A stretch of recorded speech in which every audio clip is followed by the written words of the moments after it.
Hello दोस्तों, एक बार फिर से मैं आप सभी का स्वागत करता हूं प्रतिज्ञा क्लासेस के ऑनलाइन यूट्यूब चैनल में। हमारा टॉपिक चल रहा था नेशनल मूवमेंट, राष्ट्रीय आंदोलन। तो उसके मैंने कई वीडियो आप लोगों को प्रोवाइड कराए। आज उसी के आगे बात करेंगे खिलाफत आंदोलन की।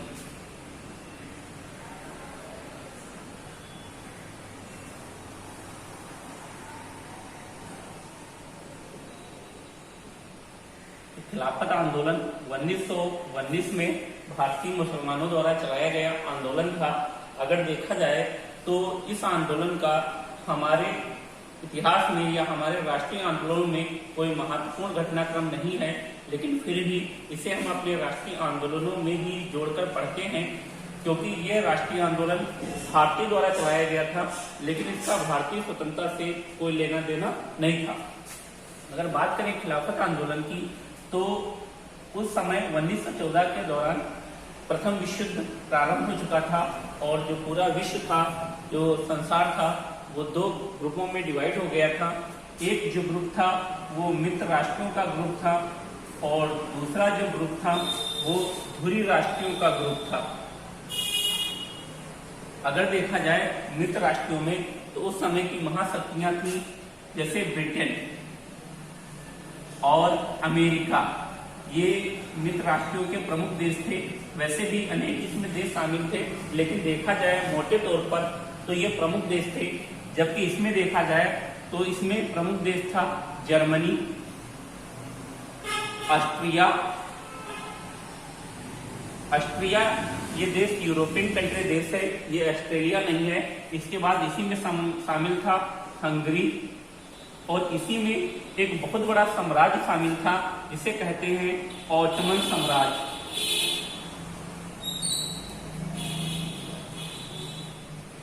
अगर बात करें ऑटोमन साम्राज्य की, तो ये अरब कंट्रियों का समूह था। इसमें जितनी भी मुस्लिम कंट्रियां थी, अरब कंट्रियां थी, वो शामिल थी। और इसी ऑटोमन साम्राज्य का जो प्रतिनिधित्व कर रहा था उसे हम कहते हैं तुर्की या टर्की, अर्थात तुर्की देश इसमें शामिल था। जो पूरे ऑटोमन साम्राज्य अर्थात मुस्लिम बाहुल्य जितना भी साम्राज्य था, अरब कंट्री, इराक, ईरान, फिलिस्तीन जितना भी था, उसका नेतृत्व करता था तुर्की। तो ये देश शामिल थे प्रथम विश्व युद्ध में और इनमें युद्ध प्रारंभ हो गया था। अगर बात करें ब्रिटेन की, तो ब्रिटेन का उपनिवेश था भारत, अर्थात भारत पर ब्रिटेन का अधिकार था। और जब इन दोनों में युद्ध प्रारंभ हुआ धुरी राष्ट्र मित्र राष्ट्रों में, तो जो मित्र राष्ट्र थे वो हार के कगार पर आ गए। और तभी ब्रिटेन ने भारत से कहा कि प्रथम विश्व युद्ध में आप हमारी सहायता करिए, हम सहायता के बदले आपको आजाद कर देंगे। तो भारत ने भी ब्रिटेन का सहयोग किया था। और भारतीयों में उस समय दो समुदाय थे, अगर देखा जाए तो हिंदू और दूसरे मुसलमान। वैसे भारत में अन्य भी समुदाय रहते हैं, सिख भी हैं, ईसाई भी हैं, पारसी भी हैं, लेकिन जो ये दो समुदाय हैं ये बाहुल्य हैं। और तब भारत के जो मुसलमान थे उन्होंने कहा था कि हम युद्ध में आपकी तरफ से भाग तो ले सकते हैं, लेकिन अगर हम आपकी तरफ से भाग लेंगे तो जो हमारा ऑटोमन साम्राज्य है, अर्थात जो तुर्की है, और तुर्की का जो सुल्तान हुआ करता था, वो उस समय दुनिया भर के मुसलमानों का कहलाता था खलीफा। अर्थात दुनिया भर के मुसलमान तुर्की के सुल्तान को अपना खलीफा मानते थे और भारत के मुसलमान भी तुर्की के सुल्तान को अपना खलीफा मानते थे। तो यह निश्चित हो गया कि अगर भारतीय मुसलमान ब्रिटेन की तरफ से युद्ध लड़ेंगे तो अपने खलीफा के विरुद्ध ही युद्ध लड़ेंगे। तो इस बात पर भारतीय मुसलमानों ने कहा था कि हम युद्ध में आपकी तरफ से तो शामिल हो सकते हैं, लड़ सकते हैं, मगर एक है कि आप हमारे खलीफा को कुछ नुकसान नहीं पहुंचाओगे, आप हमारे ऑटोमन साम्राज्य को कुछ नहीं करोगे। तो ब्रिटेन ने आश्वासन दिया था भारतीय मुसलमानों को कि हम वादा करते हैं कि आप हमारी तरफ से युद्ध में भाग लीजिए, हम आपके खलीफा को हानि नहीं पहुंचाएंगे, हम आपके ऑटोमन साम्राज्य को हानि नहीं पहुंचाएंगे। और इस बात पर भारतीय मुसलमानों ने सहयोग किया था ब्रिटेन का। और युद्ध समाप्ति के पश्चात ब्रिटेन अपनी बात से मुकर जाता है और उसने ऑटोमन साम्राज्य के टुकड़े कर दिए और इसने खलीफा के पद को क्या कर दिया, समाप्त कर दिया। इस बात से भारतीय मुसलमान नाराज थे और इसी बात को लेकर लखनऊ के दो अली बंधु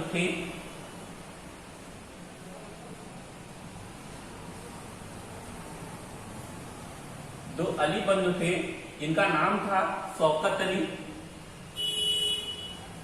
और दूसरे का नाम था मोहम्मद अली। तो दो अली बंधु जो एक समाचार पत्र प्रकाशित करते थे जिसका नाम था कामरेड।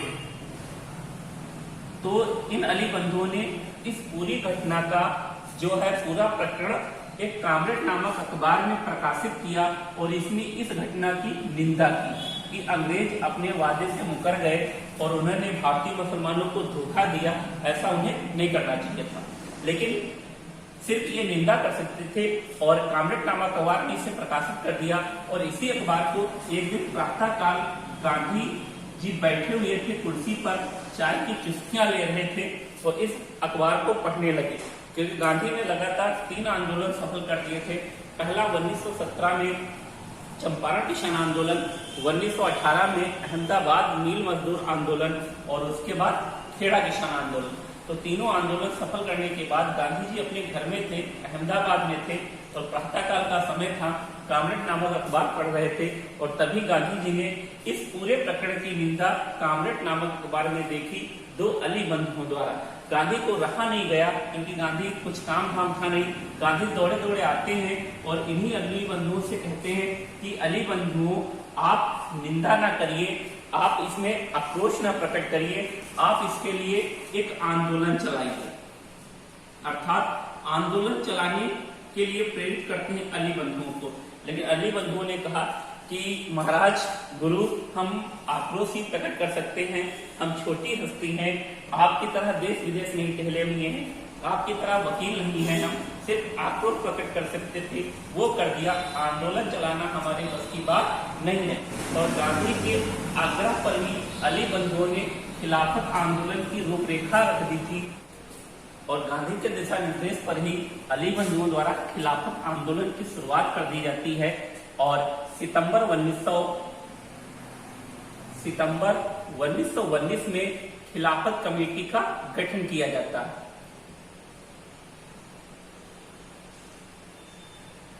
और इसके बाद 17 अक्टूबर 1919 को पूरे देश में खिलाफत आंदोलन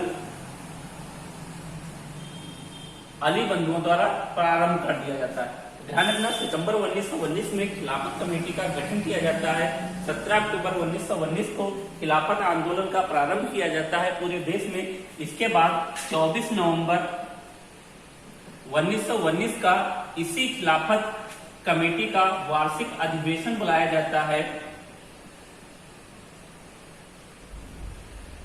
और इस वार्षिक अधिवेशन की अध्यक्षता स्वयं गांधी जी करते हैं। ध्यान रखना कि गांधी जी के द्वारा अली बंधुओं के नेतृत्व में खिलाफत आंदोलन की शुरुआत कर दी जाती है। इसके बाद गांधी जी मुलाकात करते हैं मुस्लिम लीग के प्रमुख नेता जिन्ना से और जिन्ना से कहते हैं कि आप भी खिलाफत आंदोलन में शामिल हो जाइए। और तभी जिन्ना ने कहा था कि दुनिया मुसलमानों से भरी पड़ी है, हर एक मुसलमान की अपनी अपनी समस्या है, हम किस मुसलमान की समस्या का समाधान करेंगे, हमें सिर्फ भारतीय मुसलमानों की समस्या का समाधान करना चाहिए, हमें सिर्फ आजादी चाहिए। और ये खिलाफत आंदोलन हमारे देश को लेकर नहीं है, एक खलीफा को लेकर है, हम इस आंदोलन में आपका किसी भी प्रकार का सहयोग नहीं करेंगे। और इसी पर जो कांग्रेस के सदस्य थे उन्होंने गांधी का विरोध किया था। अरे गांधी, जब मुस्लिम लीग के प्रमुख नेता जिन्ना इस आंदोलन में सहयोग नहीं कर रहे हैं तो क्यों इस आंदोलन को लेकर तो पीछे पड़ा है।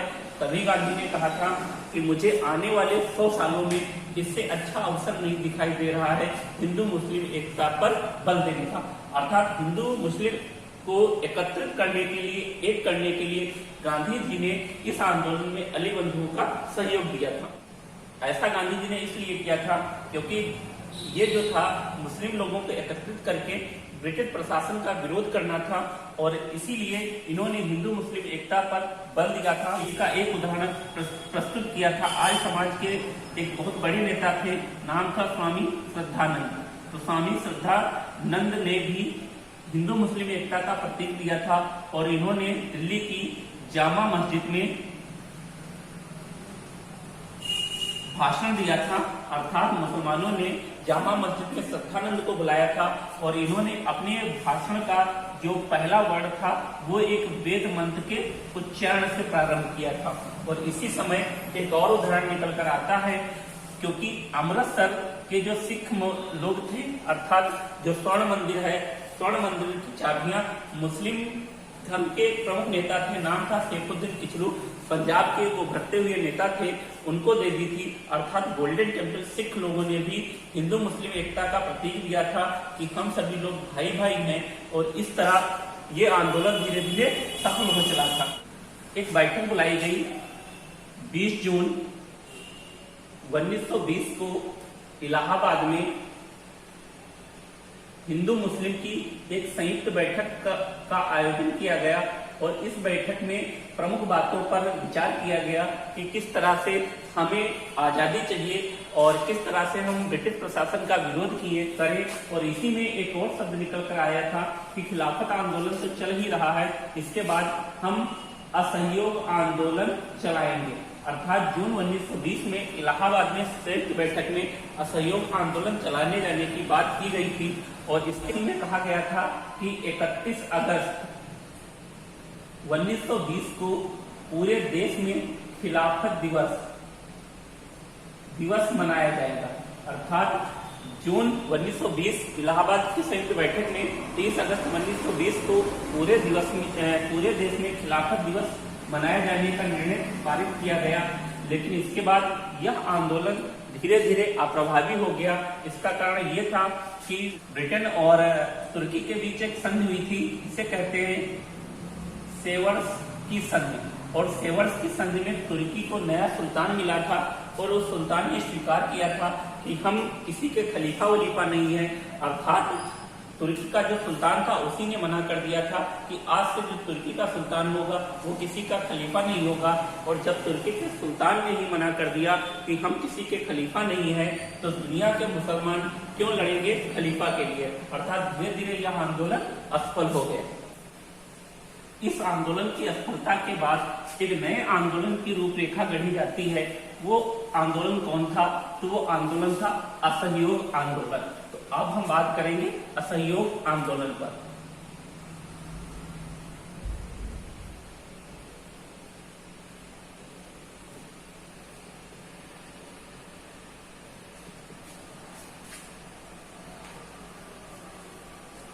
देखा जाए असहयोग आंदोलन क्या था, तो इस पर चर्चा करते हैं। खिलाफत आंदोलन चल रहा था और खिलाफत आंदोलन को चलाया था अली बंधुओं ने। और खिलाफत आंदोलन की सफलता के बाद अली बंधु दौड़कर आते हैं गांधी के पास और कहते हैं कि गांधी जी, हमारा आंदोलन तो असफल हो गया और अब तो हम कहीं के नहीं रहे। जहां जाते हैं वहां कोई ना कोई हमें लताड़ता है। गांधी जी, आप कोई हमें राय दीजिए, कुछ करिए, हमारा निराकरण करिए। तो गांधी ने कहा कि अली बंधु, तुम परेशान क्यों हो, और एक ही आपका आंदोलन असफल हुआ है, आप उससे मिलता जुलता दूसरा आंदोलन खड़ा कर दो, अर्थात असहयोग आंदोलन चला दो। तो जैसे ही गांधी जी असहयोग आंदोलन चलाने की बात करते हैं, अली बंधु कहते हैं कि बाबा, एक आंदोलन चला के वैसे भी मरवा दियो और दूसरा आंदोलन चला के क्या दुनिया से उठवाना है क्या? तो कहते हैं भाई, हमसे नहीं हो पाएगा, हम आंदोलन नहीं चला पाएंगे। लेकिन इसके बावजूद भी गांधी ने अली बंधुओं द्वारा असहयोग आंदोलन की शुरुआत कर दी और ये आंदोलन चलाया गया 1 अगस्त 1920 को। तो ध्यान रखना, 1 अगस्त 1920 को अली बंधुओं के नेतृत्व में यह आंदोलन चला दिया गया। लेकिन हुआ क्यों ये कि इसी दिन राष्ट्रवाद के जनक माने जाने वाले बाल गंगाधर तिलक, अर्थात लोकमान्य बाल गंगाधर तिलक का क्या हो गया? निधन हो गया। ये गरम दल के प्रमुख नेता थे और इनका 1 अगस्त 1920 को क्या हो गया? निधन हो गया। और इनके निधन पर गहरा शोक व्यक्त किया गया और ये जो आंदोलन था वास्तविक रूप से 2 अगस्त 1920 को चलाया गया। तो कई बार परीक्षा में क्वेश्चन भी पूछा जाता है कि असहयोग आंदोलन कब प्रारंभ किया गया था। तो असहयोग आंदोलन 1 अगस्त 1920 को चलाया गया था, लेकिन इसी दिन भारत के बेताज बादशाह लोकमान्य बाल गंगाधर तिलक का निधन हो गया था।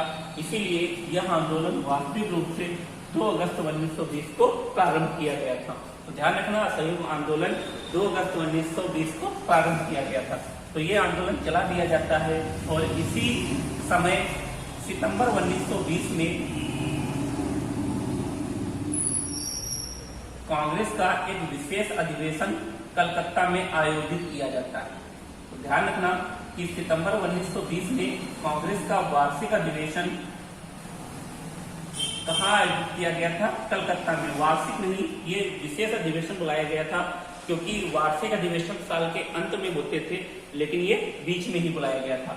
और इस अधिवेशन की अध्यक्षता की थी लाला लाजपत राय ने। तो ध्यान रखना कि सितंबर 1920 में जो कांग्रेस का विशेष अधिवेशन कलकत्ता में बुलाया गया था, उसकी अध्यक्षता किसने की थी? तो उसकी अध्यक्षता की थी लाला लाजपत राय ने। और इसी अधिवेशन में अली बंधु शामिल होते हैं और उन्होंने असहयोग आंदोलन के प्रस्ताव को रखा, अर्थात इसके स्वरूप को बताया लाला जी को। और जैसे ही स्वरूप को बताते हैं तो लाला लाजपत राय, चितरंजन दास मुंशी, एनी बेसेंट आज कांग्रेसी नेताओं द्वारा इसका विरोध किया जाता है, इसका असहयोग आंदोलन का। लेकिन लाला लाजपत राय को असहयोग आंदोलन का स्वरूप अच्छा लगता है और तभी लाला लाजपत राय अली बंधुओं से कहते हैं कि यार इसका स्वरूप तो अच्छा है, इसका प्रस्ताव तो अच्छा है, लेकिन इसका नेतृत्व तुम लोग कर रहे हो और इसका नेतृत्व करता कोई सफल होना चाहिए, ऐसा नेतृत्व करता होना चाहिए जिस पर कांग्रेस की सहमत मिल जाए। तो अली बंधुओं ने बताया था कि इसका नेतृत्व हम नहीं, स्वयं गांधी जी करेंगे। और इस प्रकार अली बंधुओं ने अपने गुरु को फंसा दिया कि भैया जान छुड़ाओ और गांधी को लगाओ। तो ध्यान रखना कि लाला लाजपत राय ने जैसे ही गांधी का नाम सुना तो लाला लाजपत राय ने कहा ठीक है, अगर गांधी इसका नेतृत्व करते हैं तो कांग्रेस इस पर सहमति जताएगी। इसके बाद इसी आंदोलन को दिसंबर 1920 के नागपुर अधिवेशन में कांग्रेस द्वारा पारित कर दिया गया। तो ध्यान रखना कि सितंबर 1920 के अधिवेशन में इसे स्वीकार कर लिया गया था और इसका नेतृत्वकर्ता गांधी को बनाया गया था। और प्रारंभ में असहयोग आंदोलन का विरोध किया था जो कांग्रेस के प्रमुख नेता थे लाला लाजपत राय, एनी बेसेंट, चितरंजन दास मुंशी, मोहम्मद अली जिन्ना आदि लोगों ने इसका विरोध किया था। लेकिन उसके बाद दिसंबर 1920 नागपुर अधिवेशन में असहयोग आंदोलन को पारित कर दिया जाता है और इसका नेतृत्व सौंपा जाता है गांधी जी को। और इसी समय गांधी जी ने कहा था कि जो अंग्रेज सरकार है वो शैतान है, उसके साथ सहयोग संभव नहीं है, अर्थात उसे अपनी करनी पर कोई पछतावा नहीं होता है और इसके लिए हमें असहयोग करना चाहिए। और असहयोग करने के लिए गांधी ने कुछ शर्तें रखी थी कि ये विभिन्न हमारी शर्तें हैं जिसे कांग्रेस को मानना होगा। और क्या गांधी जी की शर्तें थी तो उस पर बात कर लेते हैं। गांधी जी ने प्रमुख शर्तें रखी थी। पहली शर्त इनकी थी कि 300 सदस्यों की अखिल भारतीय परिषद का गठन किया जाए। इन्होंने पहली बात रखी थी कि 300 सदस्यों की अखिल भारतीय परिषद का गठन किया जाना चाहिए। इसके बाद इन्होंने दूसरी बात रखी थी कि ज्यादा से ज्यादा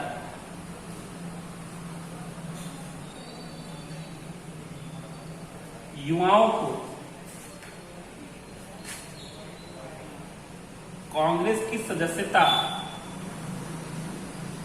ग्रहण कराई जाए। इन्होंने कहा था कि ज्यादा से ज्यादा युवाओं को कांग्रेस की सदस्यता ग्रहण किए जाए, क्योंकि इनका कहना था कि अगर ज्यादा से ज्यादा मात्रा में युवा कांग्रेस से जुड़ेंगे और जब सभी युवा कांग्रेस से जुड़ जाएंगे तो आंदोलन आप लोग सफल हो जाएगा। और इसी दौरान इन्होंने जो सदस्यता शुल्क था वो भी घटाकर 4 आना कर दिया था, अर्थात कोई भी व्यक्ति कांग्रेस की सदस्यता ग्रहण कर सकता है और उसके लिए उसे वार्षिक 4 आना देना होगा। इसके बाद इन्होंने तीसरा पक्ष रखा था कि क्षेत्रीय भाषा के आधार पर समितियों का गठन किया जाए। तो इन्होंने तीसरी बात रखी थी कि क्षेत्रीय भाषा के आधार पर समितियों का गठन किया जाना चाहिए, और चौथी बात रखी थी कि हिंदी भाषा का अधिक से अधिक प्रयोग किया जाना चाहिए। इन्होंने कहा था कि हिंदी भाषा पर जोर दिया जाए और हिंदी भाषा को अधिक से अधिक प्रयोग किया जाए, क्योंकि अंग्रेज इतनी अच्छी हिंदी नहीं जानते हैं, और जब हम स्थानीय भाषा का प्रयोग करेंगे तो वो हमारी भाषा नहीं समझ पाएंगे। और पांचवी बात इन्होंने रखी थी, हिंदू मुस्लिम एकता पर बल दिया जाए।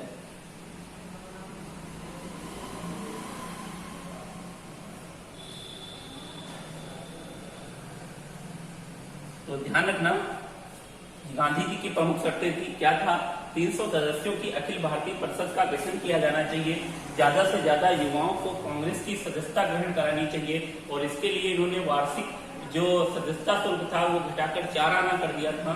और इसके बाद इन्होंने क्षेत्रीय भाषा के आधार पर समितियों का गठन किया था, अर्थात क्षेत्रीय भाषा के आधार पर। इसके बाद इन्होंने हिंदी भाषा का अधिक से अधिक प्रयोग करने पर बल दिया था, और पांचवी बात रखी थी कि हिंदू मुस्लिम एकता पर भी बल दिया जाए। अगर आगे देखा जाए तो इनकी सकारात्मक पहलू थे। इसके बाद कुछ नकारात्मक पहलू भी थे। और नकारात्मक पहलू थे तो उन पर बात करते हैं। पहली बात इन्होंने रखी थी कि जो अंग्रेज हैं वो हम पर शासन करते हैं, और उनके प्रशासन में हम ही उनका सहयोग करते हैं। अगर उनके प्रशासन में हम उनका सहयोग ना करें तो वो हम पर प्रशासन नहीं कर पाएंगे। और दूसरी बात, वो हमारे यहाँ व्यापार करते हैं, अगर हम उनकी वस्तुओं को ही ना खरीदे तो वो हमारे यहाँ व्यापार नहीं कर पाएंगे और भाग जाएंगे। और ये कुछ नकारात्मक पक्ष थे। तो इन्होंने कहा था कि जितने भी सरकारी कर्मचारी हैं वो अपने पदों से क्या दे दें, इस्तीफा दे दें। अर्थात इन्होंने कहा था कि सरकारी जितने भी पद हैं वो छोड़ दिए जाएं, सरकारी उपाधियों का भी त्याग कर दिया जाए, का त्याग कर दिया जाए। इसके बाद इन्होंने कहा था कि पाश्चात्य शिक्षा का भी शिक्षा का त्याग कर दिया जाए, अर्थात जो पाश्चात्य शिक्षा है उसका त्याग किया जाए।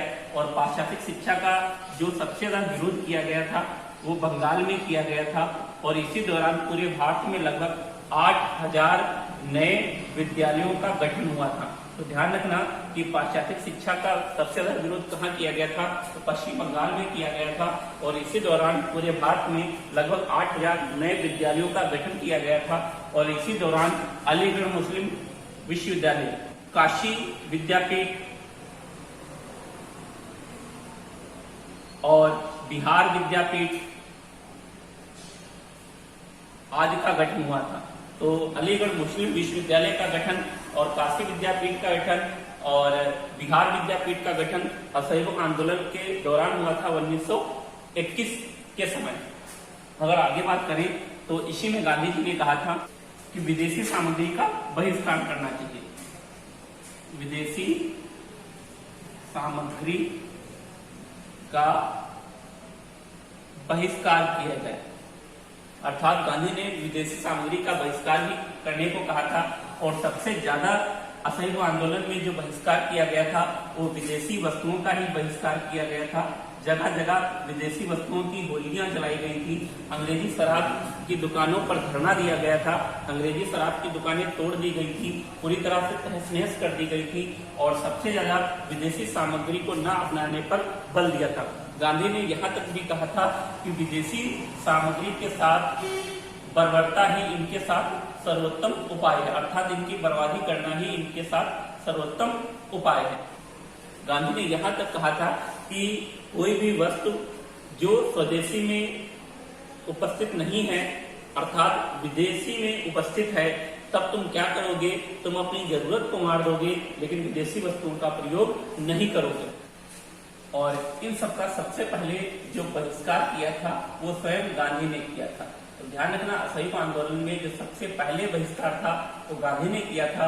और गांधी ने अपने केसर-ए-हिंद की उपाधि त्याग दी थी। वह 1906 में दक्षिणी अफ्रीका में जो जुल्लू पदक और गौर पदक मिले थे उनका भी परित्याग कर दिया था। तो ध्यान रखना कि सबसे पहले विरोध गांधी ने किया था और अपनी केसरी हिंद की उपाधि दी थी, जुल्लू पदक व गौर पदक का भी परित्याग कर दिया था।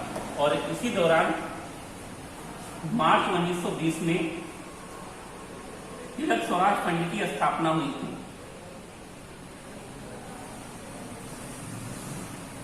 और जिसके अंतर्गत मात्र 6 माह में 1 करोड़ रुपए का चंदा वसूला गया था। तो आज से अगर देखा जाए, मार्च 1921 में अगर आज से देखा जाए कि लगभग 100 साल पहले 1 करोड़ रुपए एक मोटी धनराशि हुआ करती थी और इस समय भी एक मोटी धनराशि है, लेकिन तब मात्र 6 महीने के अंदर हम भारतीय लोगों ने तिलक स्वराज फंड में 1 करोड़ रुपया का चंदा दे दिया था और यहाँ तक स्त्रियों ने अपने जेवर तक तिलक स्वराज फंड में दान कर दिए थे। तो ऐसे थे हमारे पूर्वज लोग, हमारे स्वतंत्रता सेनानी लोग, जिन्होंने हमारे देश के लिए क्या कुछ नहीं किया। लेकिन आज के समय हम सिर्फ फेसबुक और व्हाट्सएप पर ही चैटिंग करते हैं। देश का जब नाम आता है तो बस कुछ थोड़ा बहुत लिख देते हैं और बस शांत हो जाते हैं, फिर हम अपनी दुनिया में चले जाते हैं। और इसी समय जो हमारे सरकारी वकील थे उन्होंने भी अपनी उपाधियां त्याग कर दी थी, सरकारी पदों से इस्तीफा दे दिया था। जैसे हमारे उत्तर प्रदेश के थे मोतीलाल नेहरू, जवाहरलाल नेहरू,